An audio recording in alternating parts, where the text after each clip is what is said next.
Mass TV news కి స్వాగతం. సత్యసాయి జిల్లా పెనుకొండ నియోజకవర్గం గోరంట్ల మండలంలో మంత్రి ఉషశ్రీ చరణ్ తొలిసారి గోరంట్లకు విచ్చేశారు. ఆమె నాయకులతో మాట్లాడుతూ మన సింబల్ జగనన్న మన గుర్తు ఫ్యాన్ అంటూ నాయకులకు జోష్ నింపారు మంత్రి ఉషశ్రీ. ఈ కార్యక్రమంలో మండల జెడ్పీటీసీ, ఎంపీపీ, వైసీపీ నాయకులు, కార్యకర్తలు, సర్పంచులు, ఉప సర్పంచులు, ఎంపీటీసీలు, సింగిల్ విండో అధ్యక్షులు, పార్టీ సీనియర్ నాయకులు, డైరెక్టర్స్ తదితరులు పాల్గొన్నారు. ఎకనామికలీ బ్యాక్వర్డ్ ఎవరైతే ఉంటారో అగ్రకులంలో కూడా వాళ్ళందరినీ కూడా గుర్తించి ప్రతి ఏడాది కూడా వాళ్ళు కూడా సంక్షేమ పథకాలు ఇచ్చే కార్యక్రమం కూడా మా జగనన్న చేస్తున్నారు. అన్న ఈరోజు నా ప్రథమ మీటింగు, నా ఫస్ట్ మీటింగ్ మీతో. కొంతమందికి నేను ఫోన్ చేయలేకపోవచ్చు, ఎందుకంటే ఇంకా కొత్తగా కాబట్టి. నన్ను నమ్మండి అన్న, నేను అతి త్వరలోనే మీ అందరితో మమేకం అవుతాను. మీరు కూడా మీ ఇంటి ఆడబిడ్డని నన్ను దగ్గర చేర్చుకోవాలా. సమయం చాలా తక్కువ ఉంది కాబట్టి మీ అందరికీ కూడా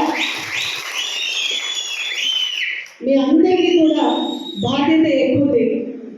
నేను ఎమ్మెల్యే అయితే మీ ఇంట్లో ఆడబిడ్డ ఎమ్మెల్యే అయితే, మీ ఇంటి ఆడబిడ్డ ఎమ్మెల్యేగా, మీ ఇంట్లో ఎమ్మెల్యేగా ఉండగా నా పరంగా మాత్రం మీకు ఎటువంటి ఇబ్బందులు ఉన్నావు, నా పరంగా ఎప్పుడు కూడా మీకు మా ఇంట్లో మేము అక్క చెల్లెలే ఉంటారు, అన్న తమ్ముళ్ళు లేరు నాకు.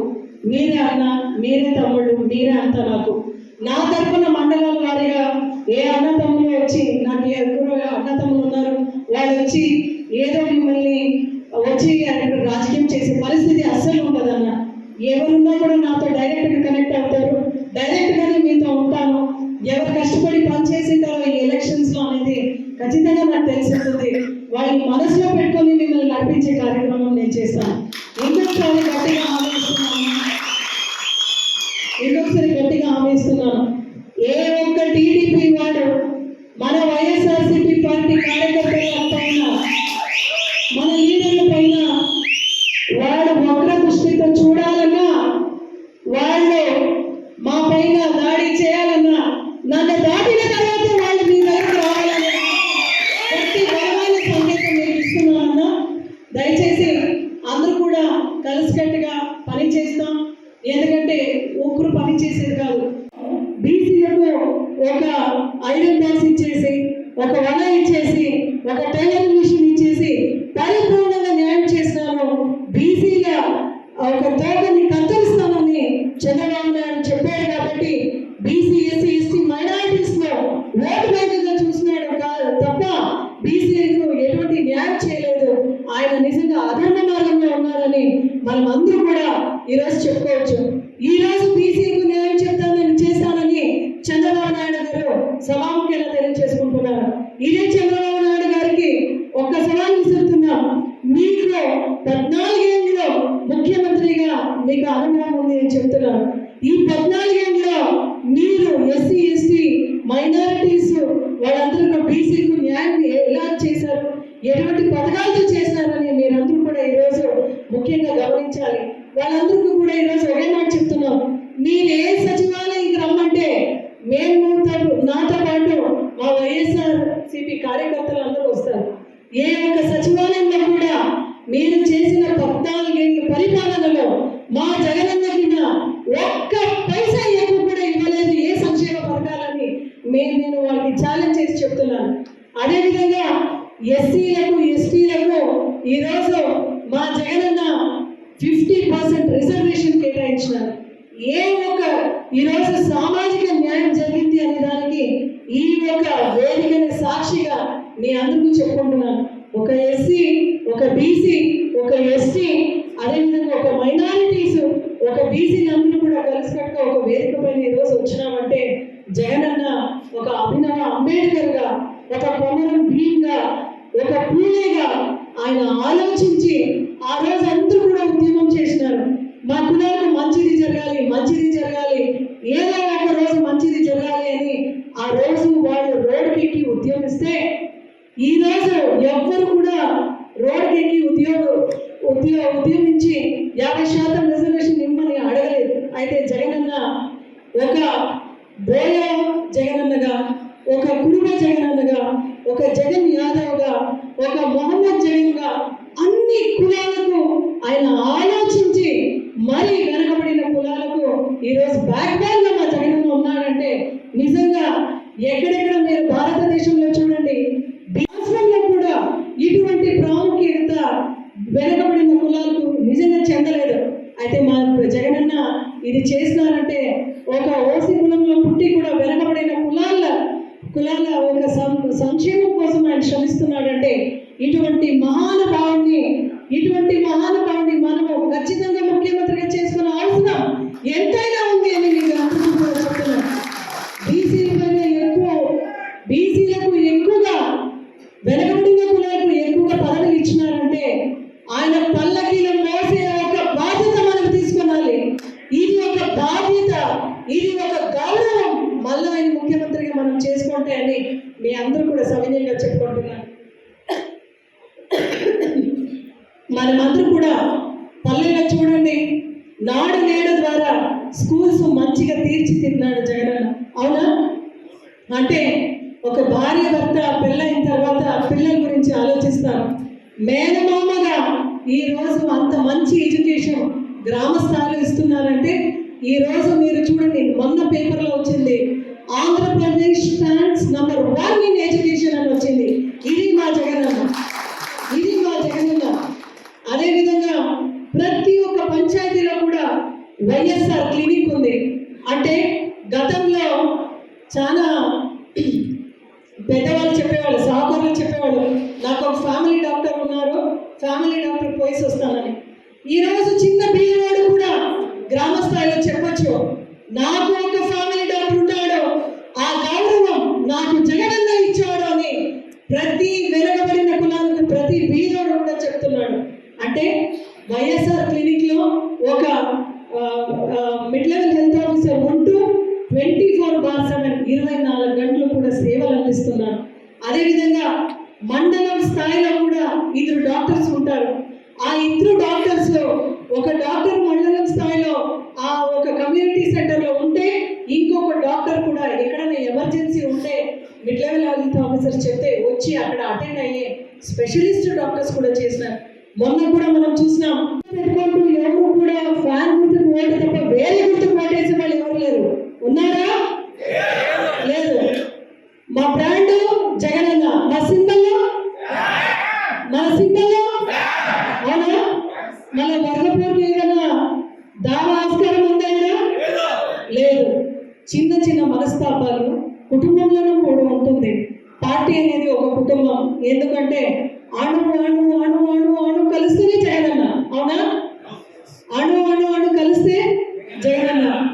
అక్కడ మారుమూల ప్రదేశంలో ఉన్న ఒక కార్యకర్తడు తాను సైతం మనస్పూర్వకంగా పని చేస్తేనే అక్కడ 175కు 175 నినాదం పూర్తి చేయగలుగుతాం. అవును కదా? ఆ ఒక నేపథ్యంలో మీ అందరికీ కూడా ఇంకొక మాట చెప్తున్నాను. గతంలో ఏదైనా కేసులు ఉన్నా కూడా అతి త్వరలోనే కూడా ఏదైతే ఉన్నాయో నిజంగా పోలీసు వాళ్ళందరితో కూర్చొని మాట్లాడి న్యాయబద్ధంగా ఉన్నవన్నీ కూడా తీసేస్తూ మీ అందరికీ కూడా న్యాయం చేసే కార్యక్రమం కూడా ఈ వైఎస్ఆర్సీపీ ప్రాధికారంగా నేను ముందుంటాను అని మీ అందరూ కూడా సవినీయంగా చెప్పుకుంటున్నాను. 2019లో శంకరన్న ఎలక్షన్స్కు మనం అంతా కలిసి ఎట్లా పని చేసినాము. ఈ రోజు కూడా ఆ సమయం ఆసమైంది, నిజంగా ఆసనమైంది ఆ సమయం. ఎందుకంటే మీరు ఏ ఒక్క స్పీచ్లోనూ చూడండి, మన సీఎం జగన్మోహన్ రెడ్డి గారు ఒక మాట చెప్తారు, ధర్మానికి అధర్మానికి యుద్ధం జరుగుతుంది ఈ ఒక 2024 ఎలక్షన్స్ అంటారు. అవునా? దాని అర్థం ఏంటంటే ఇది ఒక క్లాస్ వార్ కాదు, క్యాస్ట్ వార్ కాదు, కులం మధ్య జరిగే యుద్ధం కాదు.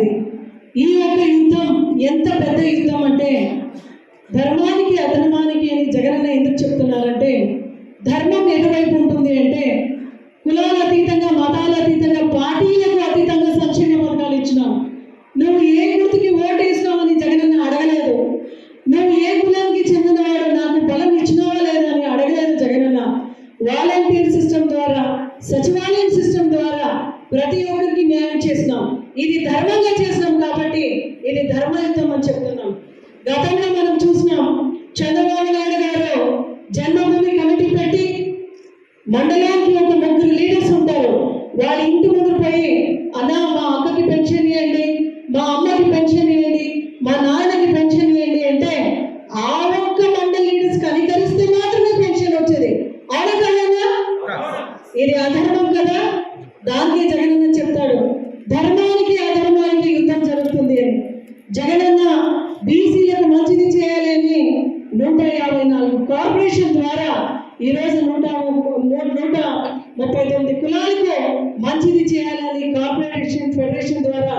ప్రతి కులాలు కూడా ఇంకా ఎక్కడ మనం ఏం చేయలేకపోయినామని తెలుసుకొని వాళ్ళందరూ కూడా కులాల వారీగా ఈరోజు ఫెడరేషన్ ద్వారా పనిచేసి కార్పొరేషన్ ద్వారా 14 డైరెక్టర్స్ పెడుతూ ఈరోజు మనమందరూ కూడా నివేదికను అర్పించి జగనన్న ఈరోజు నిజంగా బీసీలను ఎట్లా ముందుకు తీసుకురావాలి అని ఈరోజు జగనన్న ఆ ఒక ఆలోచనతో బీసీలందరూ నడిపిస్తున్నారు. అయితే నా భూతో నా భవిష్యత్ ఈ భారతదేశంలో ఎక్కడ కూడా కానీ ఎరగని రీతిలో జగనన్న ఆరోగ్య సురక్ష ప్రోగ్రాం జరిగింది. దాదాపు 3.5 కోట్ల జనాభా ఈ రోజు ప్రజలందరికీ కూడా హెల్త్ క్యాంపింగ్ జరిగింది. ఫ్రీ ఐ చెకప్ జరిగింది. అదేవిధంగా ఎంతో మంది హార్ట్ పేషెంట్స్ కూడా ఈరోజు ఆపరేషన్స్ కూడా మనం తీసుకొని వెళ్తున్నాం. ఇవన్నీ కూడా ఒక్క జగన్మోహన్ రెడ్డి గారు ముఖ్యమంత్రిగా ఉంటే మాత్రమే ప్రజలకి ఇవన్నీ సాధ్యమని మనం విస్తృతంగా ప్రజలపై తీసుకొని వెళ్ళాలి. కొంతమంది లీడర్స్ చెప్పొచ్చు, మేడం మా ప్రమేయం లేకుండా మమ్మల్ని ఇన్వాల్వ్మెంట్ చేయకుండా ఈ రోజు వాలంటీర్స్ అందరూ తీసుకొని వెళ్తున్నారని. అన్నా మీ అందరికీ కూడా ఒక మాట చెప్తున్నారన్న, ఈరోజు వ్యవస్థ అట్లా వెళ్ళింది కాబట్టి మళ్ళీ జగన్ వై నాట్ 175 అంటున్నారంటే కేవలం డీబీటీ ద్వారా డైరెక్ట్ బెనిఫిట్ ట్రాన్స్ఫర్ ద్వారా వాళ్ళ అకౌంట్కి వెళ్ళింది కాబట్టి ఈసారి మీరు ఓటింగ్ ప్యాటర్న్ చూడండి. టీడీపీలో ఉన్న మహిళలందరూ కూడా ఎవరికైతే చేయుత ఇచ్చినాం అంటే బీసీ ఎస్సీ ఎస్టీ మైనారిటీస్ మహిళలందరూ కూడా నిజంగా సామాజిక న్యాయం కల్పించాలి అని జగన్మోహన్ రెడ్డి గారు ఈ పథకం ప్రవేశపెట్టినారు. మీకు 50-75 ఏళ్ళ వెనుక అంటే ఎప్పుడైతే ఒక చిన్న సంఘటన ఇది చెప్పిన తర్వాత అనే దానికి ఒక్క చిన్న నిదర్శనం చెప్తున్నాను. డాక్టర్ బిఆర్ అంబేద్కర్ మాకు స్వాతంత్రం వచ్చే ముందు ఆయన రౌండ్ టేబుల్ కాన్ఫరెన్స్కి వెళ్ళారు. రౌండ్ టేబుల్ కాన్ఫరెన్స్ అయిన తర్వాత ఆయన ఇంటికి వెళ్ళారు అంబేద్కర్ గారు. విలేకరులందరూ కూడా ఇంటి బయట నిలబడినారు ఆయన ఒక ఇంటర్వ్యూ కోసం. మధ్యాహ్నం 2 గంటలకు ఆయన వెళ్ళారు. మళ్ళా సాయంత్రం అయితే కూడా రూమ్ లైట్ ఆనే ఉంది, ఆయన బయటికి రాలేదు. విలేకరులందరూ కూడా ఇంటి బయటే ఉన్నారు. రాత్రి 10 గంటలు అయింది, ఆయన మళ్ళా రూమ్ లైట్ ఆనే ఉంది, ఆయన బయట రాలేదు. రాత్రి 2 గంటలు అయినా కూడా లైట్స్ ఆన్ అయి ఉంది, ఆయన నిజంగా బయటికి రాలేదు. 4 గంటలకు కూడా వేస్తున్నారు.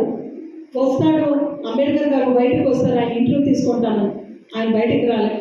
సాయంత్రం పొద్దున్న 6 గంటలకు స్నానం చేసుకుని ఆయన బయటికి వచ్చి కోట్ వేసుకొని బయటికి వచ్చినాక విలేకరులు అందరూ అడిగారు, అంబేద్కర్ గారు రాత్రంతా మీరు మేల్కొన్నారు, అసలు మీరు పడుకోలేదు, ఏం జరుగుతుంది రౌండ్ టేబుల్ కాన్ఫరెన్స్లో మీరు ఏం చెప్పబోతున్నారు? ఆ రోజు అంబేద్కర్ గారు చెప్తున్నారు, దూరం భారతదేశంలో నా చెల్లెలు అక్క చెల్లెలందరూ అన్నతమ్ములు అందరూ కూడా పడుకున్నారు. ఆ ఒక్క వెనుకబడిన కులాలకి నేను మేల్కొని పనిచేస్తే మాత్రమే వారికి రిజర్వేషన్స్ అనేది వస్తుంది, వాళ్ళకి ఓటింగ్ పవర్ వస్తుంది, సమానత్వం వస్తుంది అన్నాడు. ఈ రోజు ఆ యొక్క అభినవ అంబేద్కర్ గా అదే సమానత్వం రావాలి అని మన జగన్మోహన్ రెడ్డి గారు నిజంగా మారుమూలంలో ఉన్న నేను గడప గడపకు మన ప్రభుత్వం వెళ్ళినప్పుడు నేను ఒక ఆమెను అడిగినాను, అమ్మ 18,750 వచ్చింది కదా, ఏం చేసినావు తల్లి అని. ఆ అమ్మాయి ఆమె చెప్పింది, జగనన్న ఇచ్చిన 18,750 రూపాయలతో ఆ చేయూత పథకంతో నేను ఏనాడు కూడా పుట్టిన నుంచి బంగారం అనేది వేసుకోలేదు నా ఒళ్ళపైన, ఈరోజు బంగారు తాళి వేసుకున్నానంటే మా యొక్క ముఖ్యమంత్రి గారి దయ వల్ల అనేది. అంటే సామాజిక న్యాయానికి ఈరోజు జగన్ శ్రీకారం చుట్టారు. ఇంట్లో ఉన్న మహిళలందరూ కూడా చిన్న చిన్న వ్యాపారాలు చేసుకుంటున్నారు. ఇది మహిళా సాధికారత వైపు. మహిళలు ఎక్కువ మంది మహిళలు ఈరోజు స్వతంత్రంగా బతుకుతున్నారు. అదేవిధంగా సుదీర్ఘమైన పాదయాత్ర చేస్తూ జగన్ మాట ఇచ్చినాడు డ్వాక్రా మహిళలందరికీ కూడా, మీకు ఖచ్చితంగా నేను డబ్బులు ఇస్తానమ్మా, డ్వాక్రా సంఘాల మహిళల్ని ఆదుకుంటాను. చంద్రబాబు నాయుడు మాట ఇచ్చాడు, 25,000 కోట్లు బకాయి పెట్టి ఇచ్చేసినటువంటి ముఖ్య అతిథి గారైనటువంటి స్త్రీ శిశు సంఘం మంత్రివర్యులు ఉషమ్మక్క గారికి, అదేవిధంగా కోయ కార్పొరేషన్ చైర్మన్ పొగాకు రామచంద్రన్న గారికి, అదేవిధంగా వేదికను అందించిన పెద్దలకు, ఈ కార్యక్రమంలో పాల్గొంటున్న మన వైఎస్ఆర్ కుటుంబ సభ్యులందరికీ నా హృదయపూర్వక నమస్కారాలు తెలియజేసుకుంటున్నాను. ఈరోజు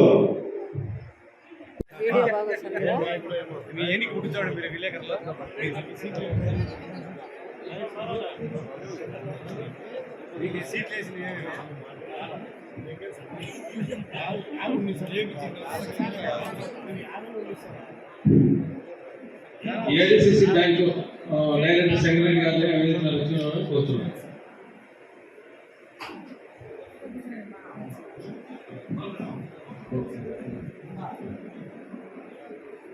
గోరంట్ల మార్కెట్ యార్డ్ చైర్మన్ కూడా వేదిక కోరుతున్నాం.